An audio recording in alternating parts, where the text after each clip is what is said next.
Podcast නාමය හරිත රහස. කතාංගය අංක 1 හිම්බෝවිටියා. සොබාදහම අපට දුන් රහස් ඔසුව. ආයිබෝවන් සොබාදහමේ සැඟවුණු අපුරු රහස් හොයා යන හරිත රහස. අපේ පළමු පොඩ්කාස්ට් එකට ඔබව ඉතාමත් ආදරයෙන් පිළිගන්නවා. මම නෙත්මි. අද අපි කතා කරන්න යන්නේ අපේ ගෙවත්තේ තිබුණ අපි හුඟක් වෙලාවට නොදැක මග හරින හැබැයි මුළු ලෝකයේම දැන් හොයන අපූර්ව ශාකයක් ගැන. අයිබෝන් නෙත්මි. අයිබෝන් අපේ හැමෝටම. ඔව් නෙත්මි කියන කතාව සහතික ඇත්ත. අද අපේ මාතෘකාව තමයි හිම්බෝවිටියා. අපි දන්නවාද කාලේ ගොඩාක් දිනෙකට තියෙන ලොකුම ප්‍රශ්නයක් තමයි මේ කෘත්‍රිම ආහාර නිසා ශරීරයේ ඇතිවන විෂ තත්ත්වයන්.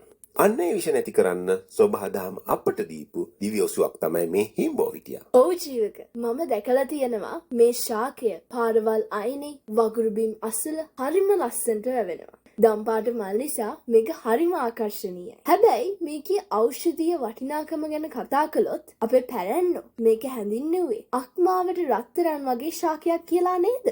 හරියටම හරි. විද්‍යාත්මකව ඔස්බෙකියා ඔක්ටැන්ග්‍රා කියලා හඳුන්වන මේ ශාකය ලංකාවට විතරක් ආවෙනික එකක්. මෙහි තියෙන සුවිශේෂීම ගුණය තමයි අක්මාව ආරක්ෂා කිරීමේ හැකියාව. අක්මාවෙන් තැන්පත් වෙන විෂ ඉවත් කරලා සෛල අලුත් වැඩියා කරන්න හිම්බෝවිටියා පත්‍රවලට පුළුවන්. ඒ විතරක් නෙවෙයි නේ. මෙහි ඇති ප්‍රතිඔක්සිකාරක ගුණය අපේ හැම පැහැපත් කරන්නත් වයසට යෑම පාලනය කරන්නත් ලොකු දායකත්වයක් දෙනවා.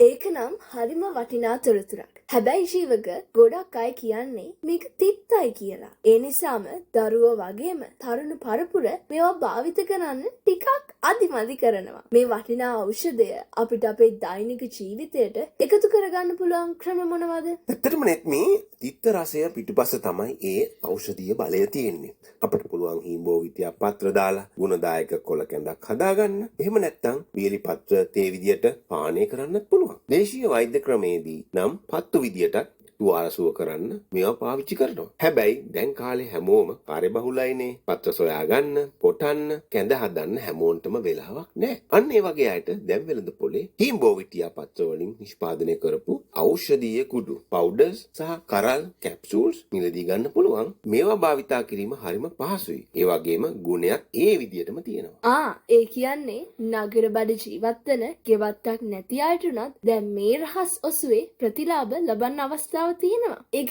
ඇත්තටම ලොකු පහසුවක්. ඔව් නෙත්මි. හැබැයි එක දෙයක් මතක තබා ගන්න ඕන.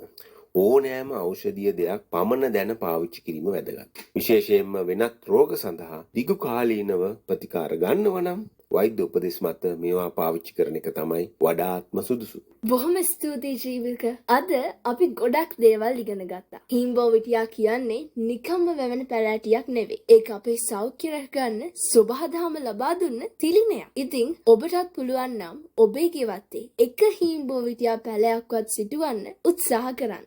ඒක ඇත්ත. එහෙනම් අදට අපි සමුගන්නවා. හරිත රහස ඊළඟ කතාංගෙන් තවත් සුවිශේෂී සාකයක රහස් සොයා අපි නැවත හමුවෙමු. ඔබ සැමට සොබාදහමේ සුවේ පිරි නිරෝගිමත් දිනයක් ප්‍රාර්ථනා කරනවා.